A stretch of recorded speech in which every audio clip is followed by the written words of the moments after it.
எல்லாருக்கும் வணக்கங்க. இன்றைக்கி நம்ம காலிஃப்ளவர் தோட்டத்துக்கு வந்திருக்கோம். நம்ம காலிஃப்ளவரை பறிச்சுட்டு போயிட்டு ஒரு சூடான டேஸ்டான ஒரு சிப்ஸ் வச்சு கிராமத்து முறையில் நம்ம இன்றைக்கி சாப்பிட்லாம். வாங்க போயிட்டு நம்ம காலிஃப்ளவரை பறிச்சுக்கலாம்.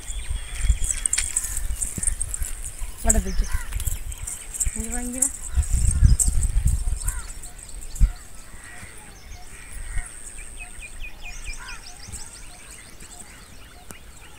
பாருங்கள், நம்ம காலிஃப்ளவர் பூவை பாருங்கள். இதேங்க காலிஃப்ளவர் பூவோட செடி இப்படி தான் இருக்கும். செடிகள் வந்து பாருங்கள் இந்த மாதிரி இருக்கும். இதுக்குள்ளே தான் பூ இருக்கும். நம்ம இப்போ இந்த பூக்களை பறிச்சுக்கலாம்.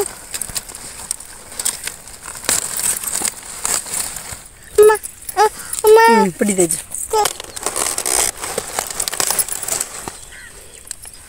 இப்போ பறிச்சிட்டோம். நம்ம 2 பூ பறிச்சிருக்கோம் பாருங்கள். இதை வச்சு நம்ம சிப்ஸ் வச்சுக்கலாம். வாங்க போவோம். இப்போ நம்ம இந்த பூக்களை க்ளீன் பண்ணி பூச்சி எது இருக்கான்னு பார்த்துட்டு வச்சுக்கலாம். இதை கட் பண்ணிக்கிடுவோம். பாருங்கள், இந்த சைஸில் நம்ம கட் பண்ணிக்கலாம். ஒரு நார்மலான சைஸில் நம்ம கட் பண்ணி வச்சுக்குவோம்.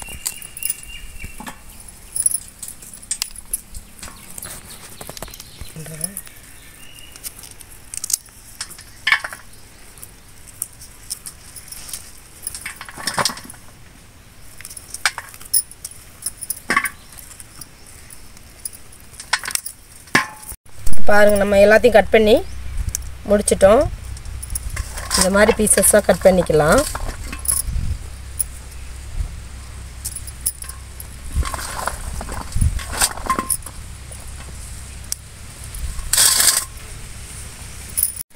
பாருங்கள், நம்ம அடுப்பு பற்ற வச்சிட்டோம்.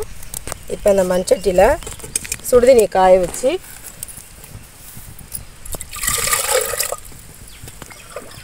இந்த காலிஃப்ளவரை வந்து இந்த சுடுதண்ணியில் போட்டு கொஞ்சம் நேரம் எடுத்துக்கலாம். சுடுதண்ணி காயட்டும். பாருங்கள், இப்போ தண்ணி நல்லா கொதிச்சிருச்சு. இந்த டயத்தில் நம்ம இறக்கி வச்சுட்டு இதில் மஞ்சத்தூள் போட்டுக்குவோம். மஞ்சத்தூள் ஒரு ஸ்பூன் மஞ்சத்தூள் உள்ளே சேர்த்துக்கோங்க. சேர்த்துக்கிட்டு நம்ம அலசி வச்சுருக்கிற இந்த காலிஃப்ளவரை உள்ளே சேர்த்துக்கலாம். ரொம்ப வந்து கொதிக்க வச்சிடக்கூடாது. தண்ணி வந்து அடுப்பிலே வைக்கக்கூடாது. கொதித்த உடனே நம்ம கீழே இறக்கி வச்சிடணும். இல்லைனா வந்து ரொம்ப வெந்து போயிடும். டேஸ்ட் வந்து மாறிடும். இப்படி பண்ணால் தான் டேஸ்ட் வந்து நல்லாயிருக்கும்.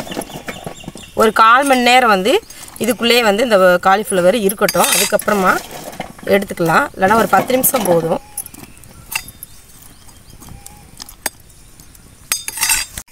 இப்போ என்னென்ன மசாலா போட்டுக்கலாம் அப்படின்னா 2 சிக்கன் பொடி மசாலா, சிக்கன் 65 மசாலா போட்டுக்கோங்க.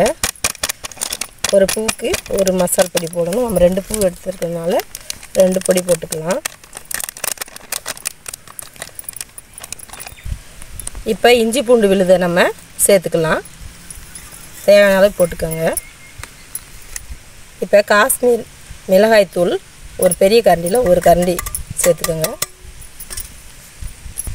மல்லித்தலை தேவையான அளவு போட்டுக்கோங்க.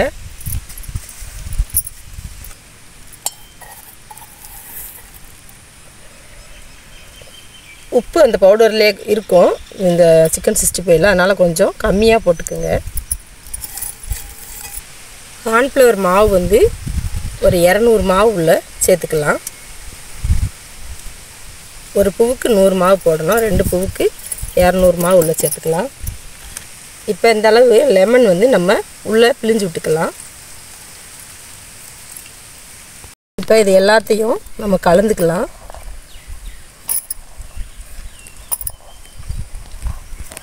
இப்போ நம்ம இதை ஃபுல்லாக தண்ணி ஊற்றாமல் கலந்துருந்தோம். இப்போ கொஞ்சம் தண்ணி ஊற்றிக்கலாம். அதுக்கு முன்னாடி கொஞ்சம் ஆயில் ஊற்றிக்குவோம். இப்போ பாருங்கள், நம்ம ஒரு பெரிய ஸ்பூனில் 1 ஸ்பூன் ஆயில் ஊற்றி உள்ளே கலந்துக்கலாம்.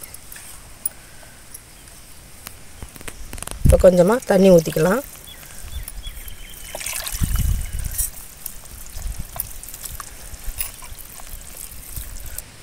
இப்போ அதை கலந்து வச்ச மசாலா ஒரு ஓரமாக இருக்கட்டும். இப்போ நம்ம இந்த காலிஃப்ளவர் வந்து சுடுதண்ணியில் இந்த மசாலா கலக்கிற வரையில் 10 நிமிஷம் இருந்துச்சுங்க. இப்போ எடுத்து இதில் இருக்கிற தண்ணியெல்லாம் நம்ம வடிச்சிட்டு உள்ளே சேர்த்துக்கலாம். பாருங்கள், நம்ம இந்த சுடுதண்ணியில் போட்டதை எடுத்து வச்சுருந்த வெளியில் காஞ்சி நல்லா உணர்ந்துருச்சுங்க தண்ணியிலாந்தே. இப்போ இதில் இந்த காலிஃப்ளவரை எடுத்து போட்டுக்கலாம்.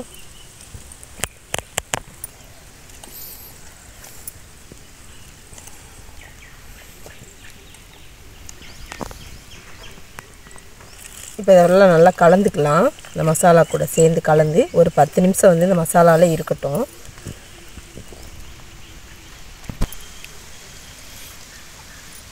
பாருங்கள், கலந்து வச்சுட்டோம். இது ஒரு 10 நிமிஷத்துக்கு அப்படியே வந்து இருக்கட்டும். அதுக்கப்புறமா நம்ம எண்ணெயில் போட்டு எடுத்துக்கலாம். இப்போ பாருங்கள், நம்ம சமையல் எண்ணெய் தேவையான அளவு ஊற்றி வச்சுருக்கோம். எண்ணெய் காயட்டும். அதுக்கப்புறம் இந்த காலிஃப்ளவர் ஒன்றுன்னா போட்டு நம்ம பொரிச்சு எடுத்துக்கலாம். கொஞ்சம் அந்த காலிஃப்ளவர் மாவு மட்டும் நம்ம சேர்த்துருந்தோமா, அது வந்து ஒரு மாதிரி இருந்துச்சுங்க, தண்ணியாக இருந்த மாதிரி இருந்துச்சு. அதனால் இப்போ கடல மாவு நான் 100 கடல மாவு உள்ளே சேர்த்துருக்கேன். நீங்களும் கடல மாவு வந்து கொஞ்சம் சேர்த்துக்கோங்க. இப்போ எண்ணெய் காஞ்சிருச்சு. இந்த பீஸ்களை நம்ம போட்டுக்கலாம். ஒன்றா எடுத்து அப்படியே போட்டு விடுங்க.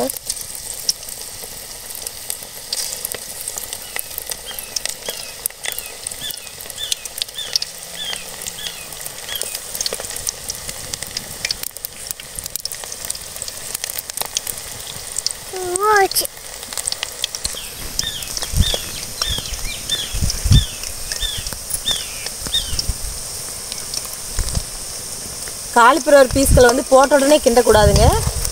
ஒரு நிமிஷம் விட்டுட்டு தான் கிண்டணும். பாருங்கள், எப்படி சூப்பராக வந்துருக்குன்னு பாருங்கள்.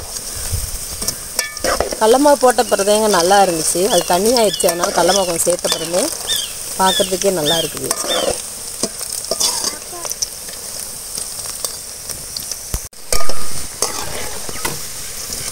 வெந்துருச்சுங்க, நம்ம எடுத்துக்கலாம்.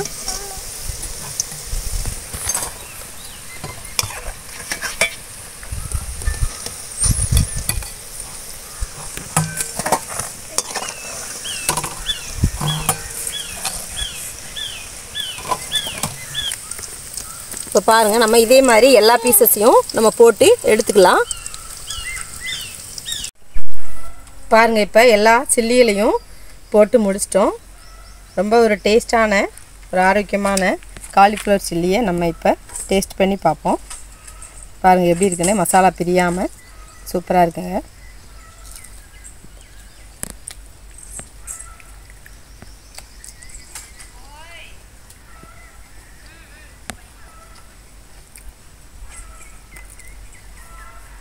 நல்லா இருக்குங்க. காரம் அதிகமாக இல்லை, நல்லா டேஸ்ட்டாக இருக்குது, அருமையாக இருக்குது. நம்ம கல்யாண வீட்டுகளில் செய்வாங்கள்ல காலிஃப்ளவர் சில்லி, அந்த மாதிரி இருக்குங்க. நீங்களும் இதே மாதிரி பூ கிடைக்கிறப்ப இதே மாதிரி சில்லி செஞ்சு சாப்பிட்டு நல்லா இருக்கா அப்படின்ட்டு கமெண்டில் சொல்லுங்கள். நம்ம சேனலை மேலும் மேலும் பார்க்குறதுக்கு நம்ம சேனலை சப்ஸ்கிரைப் பண்ணி வச்சுக்கோங்க. பெல் பட்டனையும் ஆன் வச்சுக்கோங்க. அப்படின்னா தான் நம்ம போடுற வீடியோஸ் வந்து உங்களுக்கு உடனுக்குடனே வரும். தேங்க்யூங்க.